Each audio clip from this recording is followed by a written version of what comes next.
now we're going to look at combining series. So let's say you've got a series that converges to A, meaning that if you add up everything, the whole thing will converge to A. And then you've got another series where it converges to B, meaning that if you add up everything, for example this series, it comes to B. Now if you can actually combine the two. So let's say you've got this, so here the whole series converges to A. So looking at this, what it's saying is that for the first term, get this plus this, because it's an plus bn. So for the first term, it will be 1 plus 1.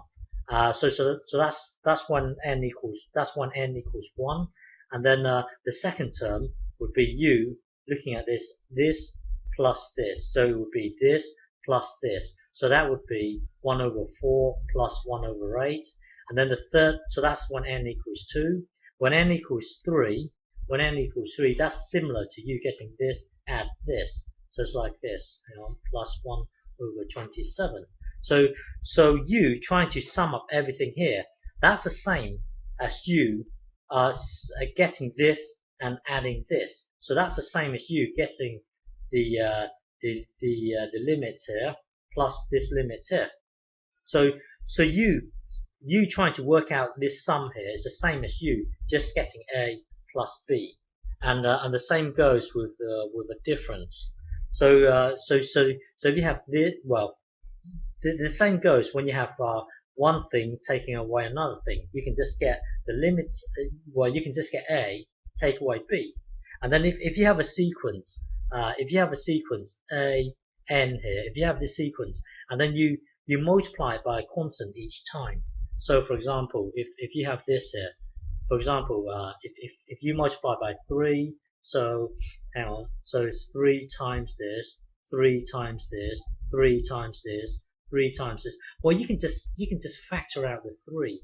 Well, if you have a sequence, like this, you can just factor out the k, because k is a constant. So you can just factor out the k. So that's the same as you getting that constant and multiplying it with A here. And let's just look at this bit here and try and understand why it works. So if you look at this, hang on.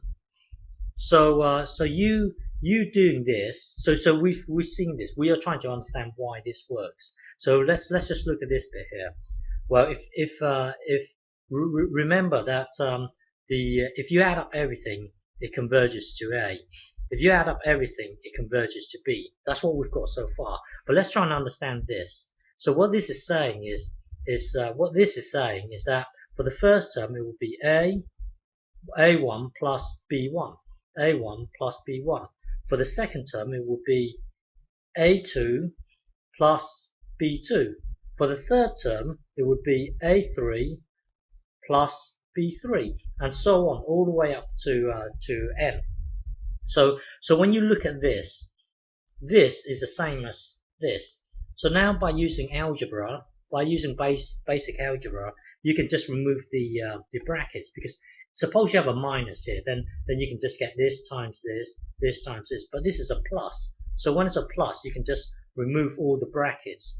So that this whole thing here is the same as this.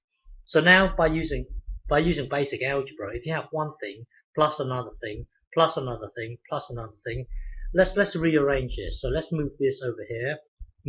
Group all the A's together. So it becomes this. All the A's are grouped together. All the B's are grouped together. Now if you look at this, it can be written as this, and then this whole thing here can be written as this. So when you have this, that's the same as this plus this. And you can use the same argument for minus. You can use the same argument for this.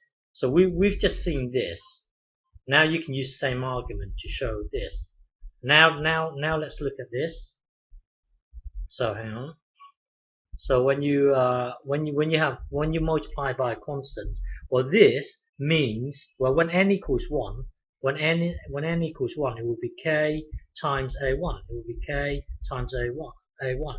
When n equals 2, it will be that same number times a2. When n equals 3, it will be that same constant times a3, and so on. So this thing here means this whole thing here. But then you can just factor out the k. You can just factor out the k. Just factor out the k, and then this whole thing here can be written as this. So this is the same as this. Okay, and then this is, well, don't forget, you can just do this. Get k times capital A. Okay. All right. And also and also suppose you have a sequence. No, sorry. Suppose you have a series Cn. Suppose this sequence diverge. If this sequence diverge, meaning if this sequence just gets bigger and bigger and bigger and bigger, if you times a constant, then the whole thing will also diverge. It will just get bigger and bigger and bigger. So bear that in mind. If you have a series that diverges, if it gets bigger and bigger and bigger, then when you times a constant, the whole thing will just also gets bigger and bigger and bigger.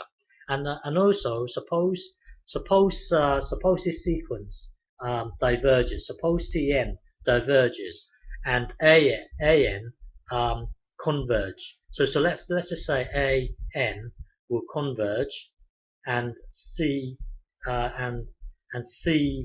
diverge. Well, then if you add the two together, then of course the combination of the two will also diverge.